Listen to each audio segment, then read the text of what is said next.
Real estate is simple, but it can be overwhelming. And unfortunately, one of the biggest reasons I see people never take action is because of all the different ways that you can get into it. They start going down all the different rabbit holes and they can't figure out whether they want to flip houses or wholesale, buy apartments, or even get into creative finance. But in this video, I'm gonna simplify it for you and tell you exactly what I would do if I was starting over in today's world.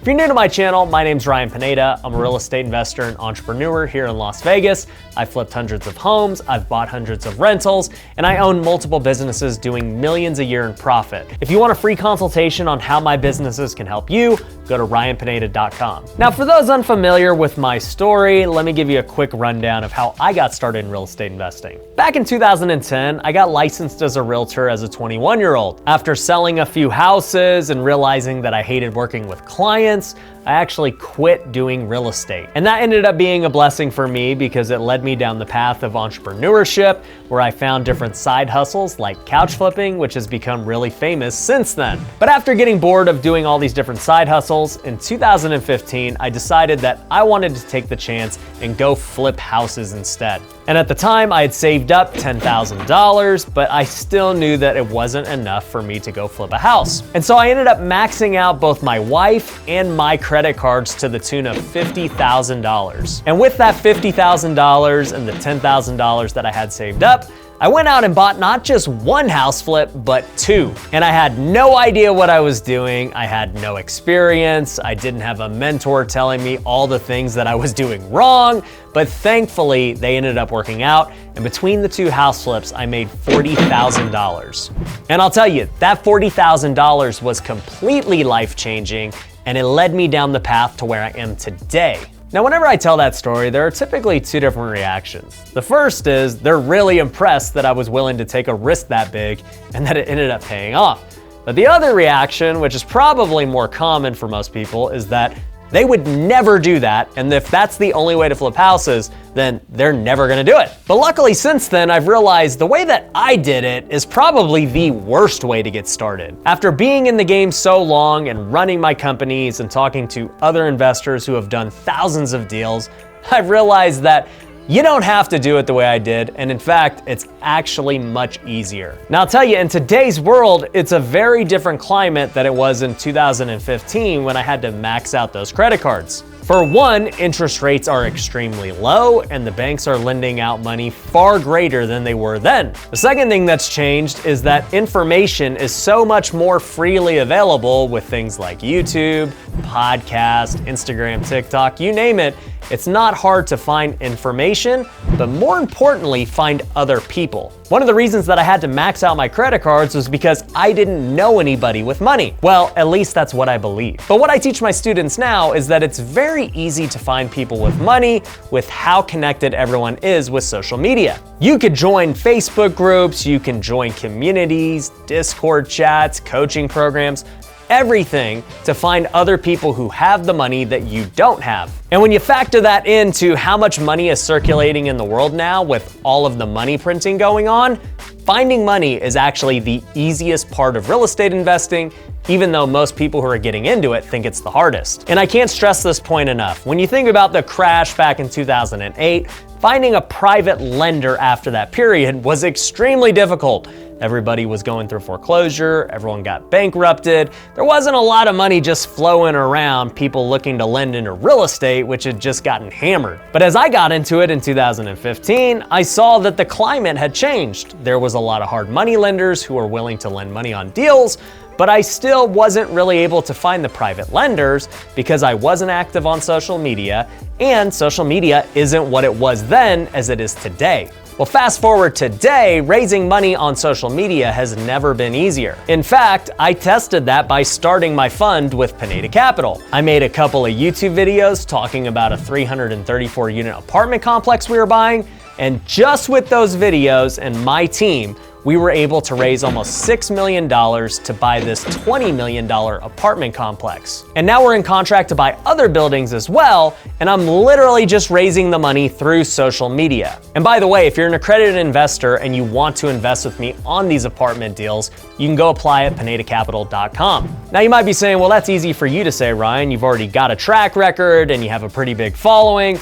Well, the reality is, even if you have a small following, you can still find private lenders. I guarantee you, if you have just 1,000 followers, one of those 1,000 followers has at least $50,000. And with $50,000 in most markets, you can use that as a down payment to go get your first deal. So my point is, on social media, you don't need to have a huge following in order to raise money for your very first deal. And I'll also add that the power of social media makes getting deals that much easier as well. That apartment building that I was talking about was because of social media.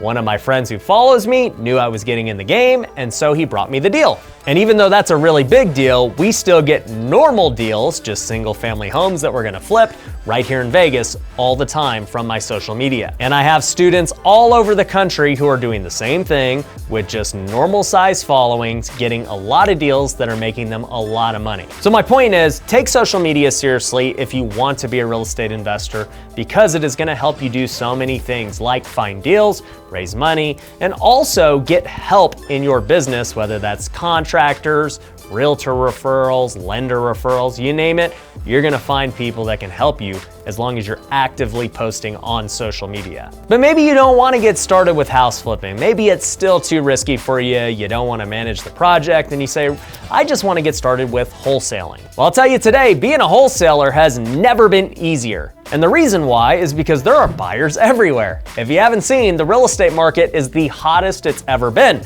Not only on market, but also off market. Whenever you go list a property on the market, you're getting multiple offers, it's getting bid up, properties are appreciating faster than ever before. But I can tell you the same thing happens off market. When I am bidding on these properties from other wholesalers, I'm seeing them just shoot through the roof in how much these guys are paying. But it didn't used to always be like that. Back in 2010, wholesalers were few and far between. In fact, most people had no idea what they were. And this was myself included. I was a realtor in 2010 and I'd never heard of a wholesaler until 2015. Now back then, the buyers had all the power in 2010 because there was so many properties available that they could just choose what they wanted to buy because there wasn't a lot of money. Fast forward to 2015 when I started, there was a pretty good balance. There was properties available on the MLS. When I was bidding on properties as a house flipper from wholesalers, I was getting pretty good deals. And when I would go to sell them as a wholesaler to other buyers, I was getting a decent amount of money, but nothing crazy. Well, as we look into today's world, wholesalers are getting premium prices. There is no shortage of buyers for their deals. It's kind of funny because when I look back at when I was learning to flip houses, there used to be something called the 70% rule. And essentially what the 70% rule said was, for a house flip to work, you needed to buy it at 70% of the ARV, ARV meaning the after repair value, minus your renovation cost. So if we thought that the house was gonna sell for $300,000, you would take that number, put 70% on it, which is $210,000. Then you would deduct the rehab expense, call it $20,000. So that gives you $190,000 as your max offer for that home. In today's world, nobody uses the 70% rule in most markets because that would just be a crazy profit and people are just gonna bid it up if there's anything even remotely close to that. I'm seeing buyers pay as high as 90% of ARV. And so that goes to show if you're wholesaling, as long as you can get a deal locked up that is below that 90%, you are gonna have somebody to sell to if you just work hard enough to find buyers. Once again, didn't used to be that way in 2010, didn't used to be that way in 2015. It's only happened recently with how much demand there is for real estate.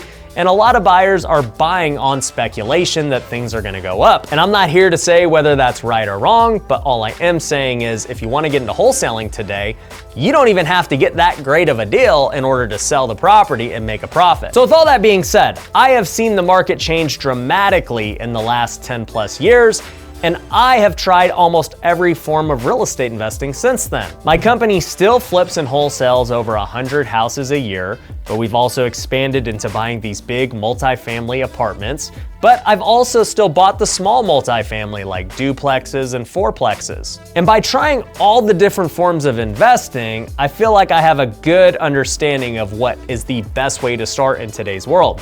So if you're just getting started today and you don't have a lot of money and you want real estate investing to be your full-time career, this is how I would start. For me, I'd want to learn all of the skills that are needed to become a complete real estate investor. When you wholesale, you get really good at finding deals, but you don't have to do the other aspects of real estate investing like raise money or do construction. And so what I've seen in my career is that wholesalers have a tough time transitioning into building their rental portfolio or even flipping houses. Now don't get me wrong, you can make a lot of money wholesaling, and that's the way that most people want to get started because they don't need a lot of money. I get it. But I can tell you, for me, if I was starting over, and what I advise everybody else who's starting today, is to just learn how to flip a house. If you can go through the process of flipping a house from A to Z, you are gonna learn so much that can impact you in all the various ways to invest. Think about it, when you flip a house, you gotta find the deal, which takes a lot of talent and skill. From there, you've gotta raise the money to buy the deal. And then after you buy the deal, you've gotta fix it up and get it put back on the market to sell. That involves a lot of different skill sets that translate to everything I just talked about. For instance, once you learn how to flip, you're now just actively looking for deals, and so you can decide whether or not you wanna flip it.